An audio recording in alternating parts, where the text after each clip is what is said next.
میرا دل بدل دے، میرا دل بدل دے، میرا غفلت میں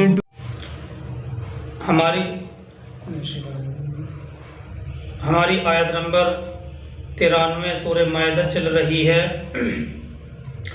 اور یہ آیت قرآن کے فلسفے اور حکمت سے بھری ہوئی آیت ہے، اور بہت ہی بنیادی باتیں اس آیت کے اندر اللہ سبحانہ و تعالیٰ نے بیان کی ہیں۔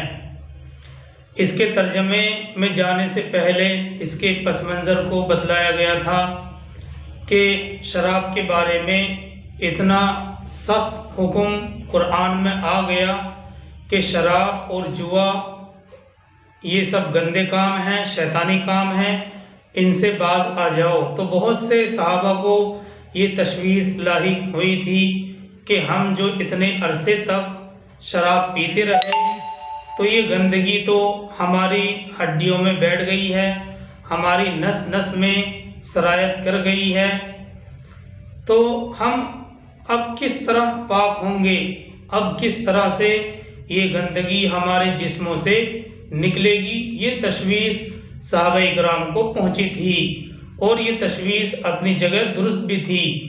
اس لیے اللہ سبحانہ و تعالی اس آیت میں مومنین کو تسلی دینے کے لیے فرما رہے ہیں، لَيْسَ عَلَى الَّذِينَ آمَنُوا وَعَمِلُوا الصَّالِحَاتِ جُنَاحٌ فِيمَا طَعِمُوا، ان لوگوں پر جو ایمان لائے، نیک عمل کیے، کوئی گناہ نہیں ہے اس میں جو وہ پہلے کھا پی چکے ہیں، یعنی کسی چیز کے بارے میں حرمت آنے سے پہلے جو کچھ کھا لیا یا پی لیا گیا اس کا کوئی گناہ ان پر نہیں ہے۔ آگے آیت کے اگلے حصے میں پہلے ترجمہ پورا کر لیتے ہیں۔ اللہ تعالیٰ فرماتے ہیں، اِذَا مَتَّقَوْا وَآمَنُوا وَعَمِلُوا الصَّالِحَاتِ ثُمَّ اتَّقَوْا وَآمَنُوا ثُمَّ اتَّقَوْا وَأَحْسَنُوا وَاللَّهُ يُحِبُّ الْمُحْسِنِينَ، جب تک وہ تقوی کی روش اختیار کریں۔ اِذَا مَتَّقَوْا وَآمَنُوا وَعَمِلُوا الصَّالِحَاتِ، جب تک کہ وہ تقوی کی روش اختیار کریں اور ایمان لائیں اور نیک عمل کریں، پھر مزید تقوی اختیار کریں اور ایمان لائیں، پھر اور تقوی میں آگے بڑھیں اور احسان کے درجے پر فائز ہو جائیں، ثم اتقوا واحسنوا، اور پھر تقوی میں آگے بڑھیں اور احسان کے درجے پر فائز ہو جائیں۔ واللہ یحب المحسنین، اور اللہ سبحانہ و تعالی احسان کرنے والوں سے محبت کرتے ہیں۔ اللہ تعالی احسان کرنے والوں سے محبت کرتا ہے۔ جب تک کہ وہ تقوی کی روش اختیار کریں اور ایمان لائیں اور نیک عمل کریں، پھر مزید تقوی اختیار کریں اور ایمان لائیں، پھر اور تقوی میں آگے بڑھیں اور احسان کے درجے پر فائز ہو جائیں، اور اللہ احسان کرنے والوں سے محبت کرتا ہے۔ آیت کے اس حصے کے اندر اصل میں 3 درجے اللہ سبحانہ و تعالی نے بیان کیے ہیں۔ پہلا درجہ اسلام ہے، یعنی اللہ کو مان لیا، رسول کو مان لیا اور اس کے احکام پر چل پڑے۔ اس سے اوپر کا درجہ ایمان ہے، یعنی دل کا کامل یقین، جو ایمان کے دل میں اتر جانے سے حاصل ہوتا ہے۔ جی یہاں الفاظ پہ تھوڑا غور کرنا پڑے گا، یعنی پہلا درجہ اسلام، یعنی اللہ کو مان لیا، رسول کو مان لیا اور اس کے احکام پر چل پڑے۔ اس سے اوپر کا درجہ ایمان ہے، یعنی دل کا کامل اور مکمل یقین، جو ایمان کے دل میں اتر جانے سے حاصل ہوتا ہے۔ سورہ حجرات پارہ نمبر 26 میں ہم پڑھیں گے۔ یہ تو ان کا فراست میں وہ ہے، کارپوریٹ اسپیکر ہے۔ جی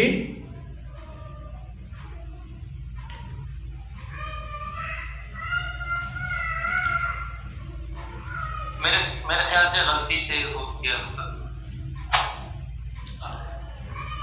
آواز آ رہی ہے خان؟ جی آپ جاری رکھیے آپ. اچھا، تو پہلا درجہ اسلام ہے، یعنی اللہ کو مان لیا، رسول کو مان لیا اور اس کے احکام پر چل پڑے. اس سے اوپر کا درجہ ایمان کا ہے، یعنی دل کا کامل یقین، جو ایمان کے دل میں اتر جانے سے حاصل ہوتا ہے. سورہ حجرات پارہ نمبر 26 میں ہم پڑھیں گے انشاءاللہ. اللہ تعالیٰ فرماتے ہیں وَلَكِنَّ اللَّهَ حَبَّبَ إِلَيْكُمُ الْإِيمَانَ وَزَيَّنَهُ فِي قُلُوبِكُمْ.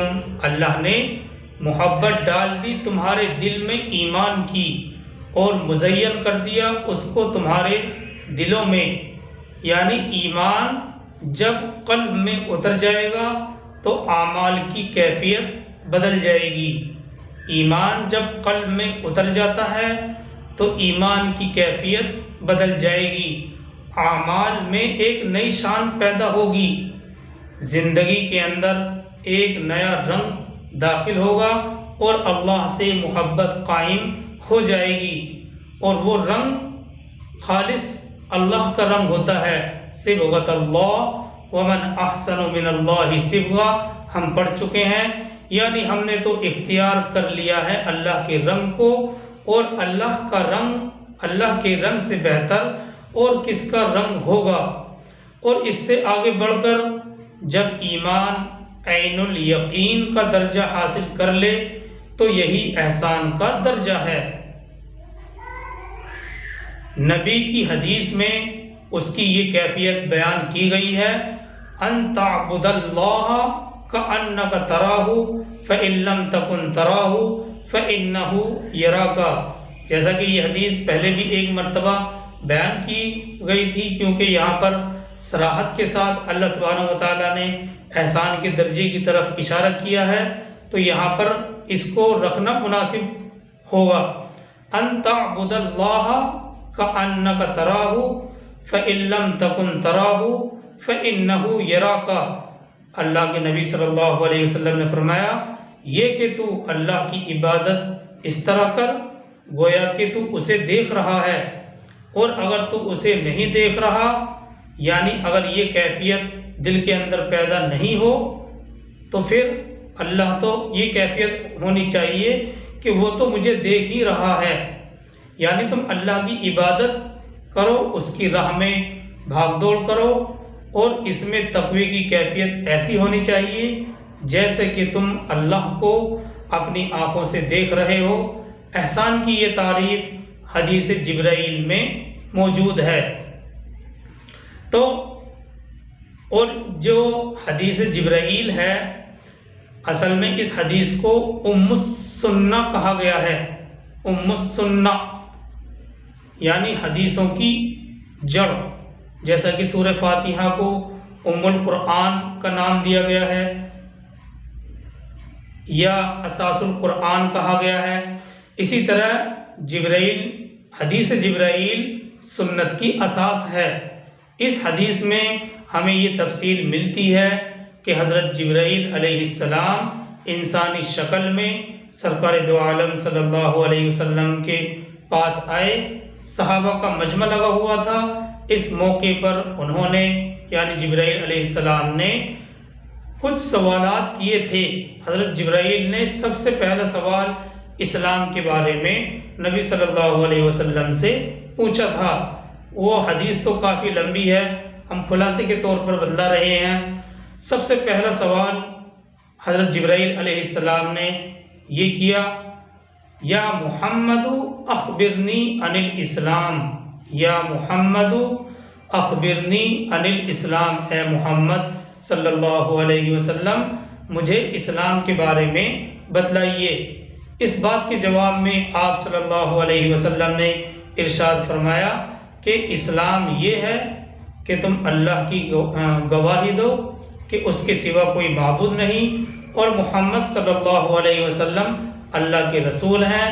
نماز قائم کرو، زکوٰۃ ادا کرو، رمضان کے روزے رکھو اور بیت اللہ کا حج کرو.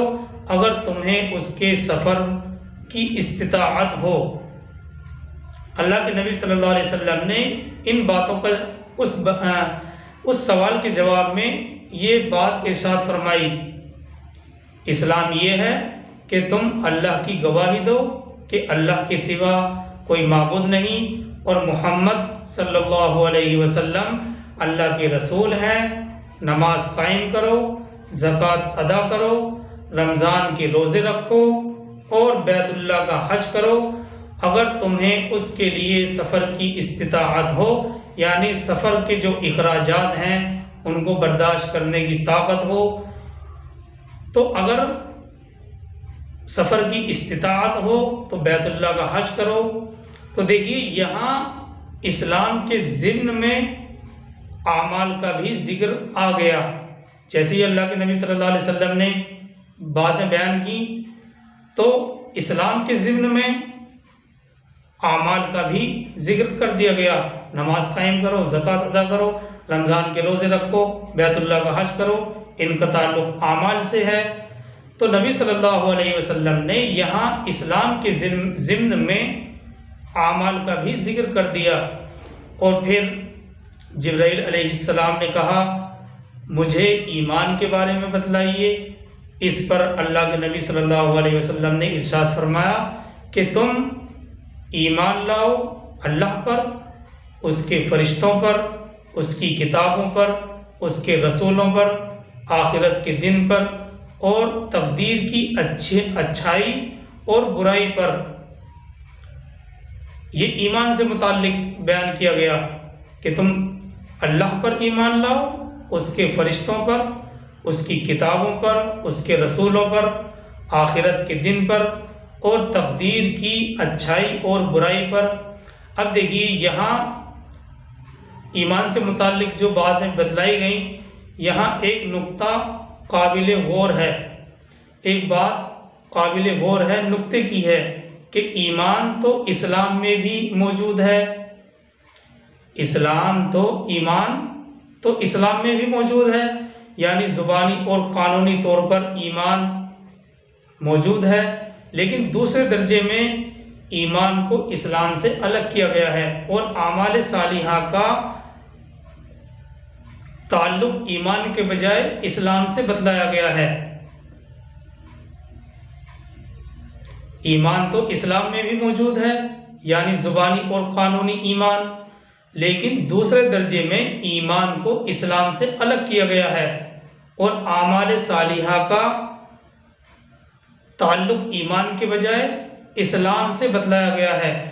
وجہ کیا ہے اس کی؟ وجہ اس کی یہ ہے کہ جب ایمان دل میں اتر جائے گا اور ایمان دل میں اتر کر یقین کی صورت اختیار کر جائے تو پھر اعمال کا ذکر الگ سے کرنے کی ضرورت نہیں رہتی۔ ایمان کے اس درجے اور مرحلے پر پہنچ کر اعمال تو خود بخود درست ہو جاتے ہیں۔ جب کوئی احسان کی صفت تک پہنچ گیا تو سمجھ لیجئے کہ اس کے جو اعمال ہیں وہ تو خود بخود ہی درست ہو جائیں گے۔ پھر جب ایمان دل میں مزید گہرا اور پختہ ہو جاتا ہے تو اعمال بھی مزید درست اور پختہ ہو جاتے ہیں۔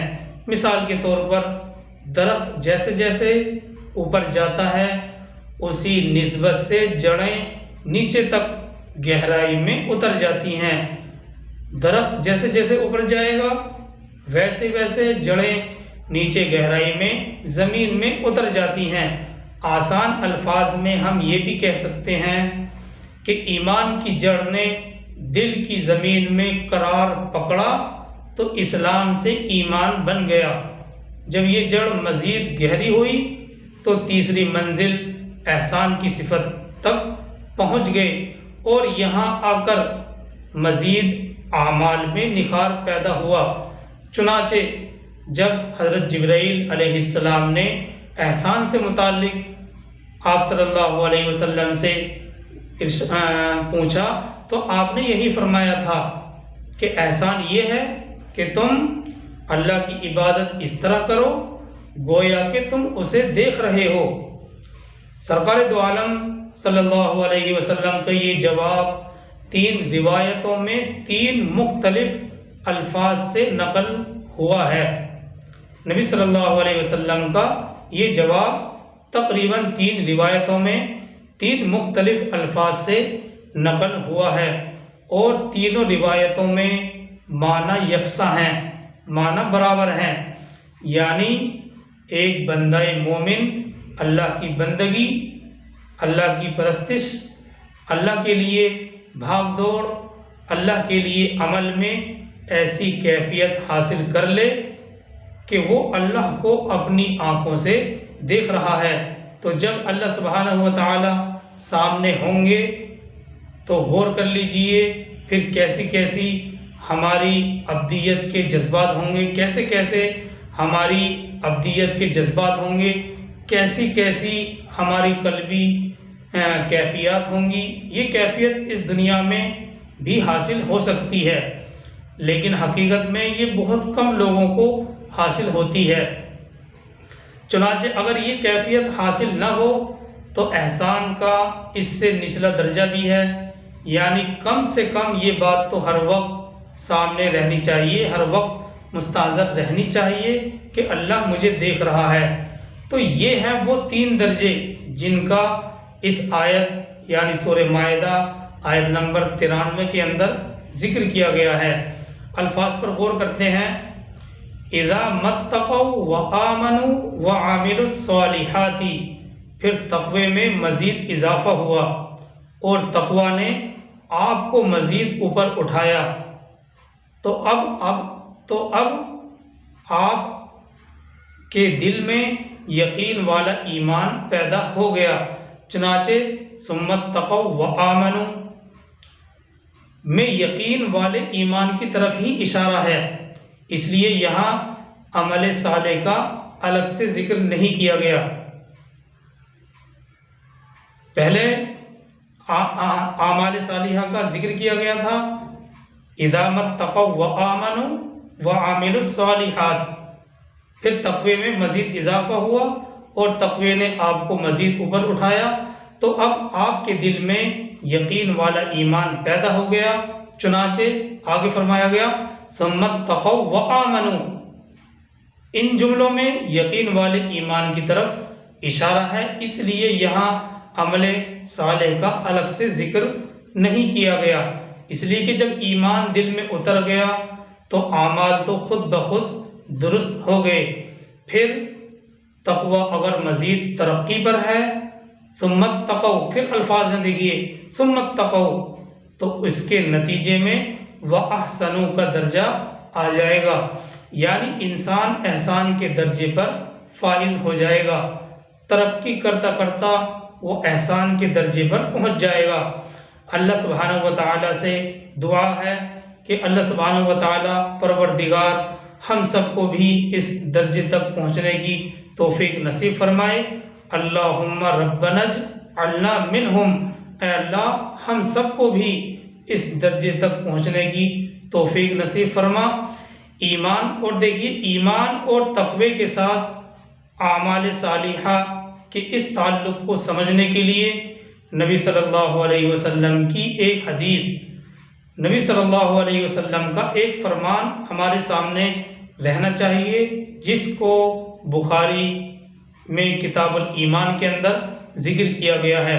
اللہ کے نبی صلی اللہ علیہ وسلم نے فرمایا الا وَإِنَّ فِي الْجَسَدِ مُضْغَةً، بخاری کی حدیث ہے، الا وَإِنَّ فِي الْجَسَدِ مُضْغَةً اذا صلحت صلح الجسد كله واذا فسدت فسد الجسد كله الا وهي القلب، آگاہ رہو، خبردار رہو، الا وَإِنَّ فِي الْجَسَدِ مُضْغَةً، اللہ کے نبی صلی اللہ علیہ وسلم فرماتے ہیں الا وَإِنَّ فِي الْجَسَدِ مُضْغَةً، آگاہ رہو، خبردار رہو، یقیناً جسم کے اندر ایک گوشت کا لوتھڑا ہے، جب وہ درست ہوگا تو سارا جسم درست ہوگا، اور جب وہ بگڑ جاتا ہے تو سارا جسم بگڑ جاتا ہے، آگاہ رہو وہ دل ہے۔ اس آیت کے آخری الفاظ ہیں واللہ یحب المحسنین، اور اللہ اپنے محسن بندوں کو محبوب رکھتا ہے، یعنی اللہ کے جو بندے احسان کی صفت تک پہنچ جاتے ہیں اللہ ان کو محبوب رکھتے ہیں۔ دیکھیے مقابلے کے لیے اسی صورت کی ہم آیت نمبر 71 کو سامنے رکھ سکتے ہیں، یہ تو آیت نمبر 93 چل رہی ہے، مقابلے کے لیے اسی سورہ کی آیت نمبر 71 جو کہ گزر چکی ہے اس کو ہم سامنے رکھ سکتے ہیں سمجھنے کے لیے۔ وہ آیت کیا ہے، اس کا ترجمہ ہے وَحَسِبُوا أَلَّا تَكُونَ فِتْنَةٌ فَعَمُوا وَسَمُّوا، اس طرح کے الفاظ ہیں، یعنی حق کو سمجھتے ہوئے اندھے اور بہرے ہو گئے، اللہ نے انہیں ڈھیل دی تو پھر وہ اور بھی اندھے اور بہرے ہو گئے، اللہ نے مزید ڈھیل دی تو وہ اور زیادہ اندھے اور بہرے ہو گئے، 2 مرتبہ الفاظ لائے گئے ہیں۔ اس کے مقابلے میں یہ اس راستے کا ذکر ہے جس پر انسان قدم قدم پر گمراہی کی دلدل میں پھنستا ہی چلا جاتا ہے، مگر ایک راستہ یہ ہے جس کا حوالہ اس آیت یعنی آیت نمبر 93 میں دیا گیا ہے، اور وہ ہے ہدایت کا راستہ، اسلام، ایمان، احسان اور تقوی کا راستہ، جس پر چلتے ہوئے انسان کو درجہ بدرجہ ترقی ملتی چلی جاتی ہے اور بالآخر وہ احسان کے درجے پر فائز ہو جاتا ہے۔ اسی آیت کے اس حصے میں انہی باتوں کو ذکر کیا گیا ہے۔ اللہ تعالیٰ فرماتے ہیں اِذَا مَتَّقَوْا وَآمَنُوا وَعَمِلُوا الصَّالِحَاتِ ثُمَّ اتَّقَوْا وَآمَنُوا ثُمَّ اتَّقَوْا وَأَحْسَنُوا، دیکھیے الفاظ دوبارہ لائے جا رہے ہیں، اِذَا مَتَّقَوْا وَآمَنُوا وَعَمِلُوا الصَّالِحَاتِ ثُمَّ اتَّقَوْا وَآمَنُوا ثُمَّ اتَّقَوْا وَأَحْسَنُوا، جب تک وہ تقوی کی روش اختیار کریں اور ایمان لائیں اور نیک عمل کریں، پھر مزید تقوی اختیار کریں اور ایمان لائیں، پھر اور تقوی میں آگے بڑھیں اور احسان کے درجے پر فائز ہو جائیں، اور اللہ تعالیٰ احسان کرنے والوں سے محبت کرتا ہے۔ یہ وضاحت تھی سورہ مائدہ آیت نمبر 93 کی، اور یہ بات پہلے ہی بتلائی گئی تھی کہ یہ آیت بہت ہی بنیادی حیثیت رکھتی ہے اور بہت ہی بنیادی چیزیں اس آیت کے اندر بیان کی گئی ہیں، اور ایسی باتیں ہیں کہ اگر وہ ہمارے دل کے اندر بیٹھ جائیں تو پھر سیدھے ہم ترقی کرتے کرتے احسان کے درجے تک پہنچ جاتے ہیں۔ اللہ تعالی ہم سب کو عمل کی توفیق عطا فرمائے۔ سبحان اللہ بحمدہ، سبحانک اللہم وبحمدک، نشہد ان لا الہ الا انت ونستغفرک ونتوب الیک۔ سبحان ربک رب العزۃ عما یصفون۔